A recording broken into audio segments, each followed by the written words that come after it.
This is worksheet 12.1 and we're looking at numbers 19, 21, 23, and 27. These are all simplifying complex numbers. So on number 19 we have I to the 19th. So in order to simplify I to any power, one way of doing it is to split the 19 into I squareds. So how many times does I squared go into I to the 19th? So if you do 19 divided by 2, 2 goes into 19 9 times. That's 18.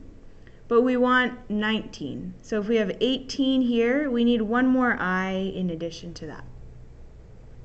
Then if we simplify this, I squared is equal to negative 1. So negative 1 to the 9th times I. Negative 1 to an odd power is a negative 1. And then we have I.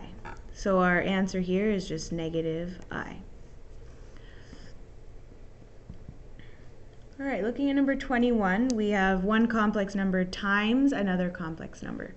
So if we FOIL this, we get negative 12 minus 4I minus 18I minus 6I squared.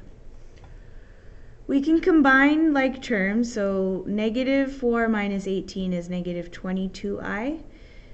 This can be simplified to a negative 1. So combining the real parts here, negative 12 and positive 6 would be a negative 6 minus 22I. All right, looking at number 23, we have division of complex numbers. So the goal when you're dividing complex numbers is to simplify this so that there are no complex numbers in the denominator. The way that we do that is if we multiply this denominator by its conjugate. The definition of conjugate is that the sign of the imaginary part switches. So if it's negative, it becomes positive. If you multiply the denominator by this, we need to multiply the numerator by that as well, because that's equivalent to 1. We're not really changing the problem, we're just simplifying it. So we need to multiply the numerators and the denominators both together. So here we get 15 plus 9I minus 5I minus 3I squared. And then in the denominator we get 25 plus 15I minus 15I minus 9I squared. So we need to simplify the numerator. 9 minus 5 is 4I.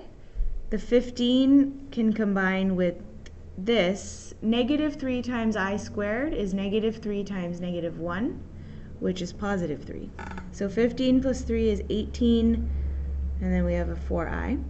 In the denominator, the imaginary parts cancel, which is what we wanted. We want to simplify the denominator so that there's no imaginary part. So 25, negative 9 times I squared is positive 9. So 25 plus 9 is 34. Looking at this, we can simplify this by dividing all of these by 2. So 9 plus 2I divided by 17. All right, last one here is number 27. We are subtracting these complex numbers.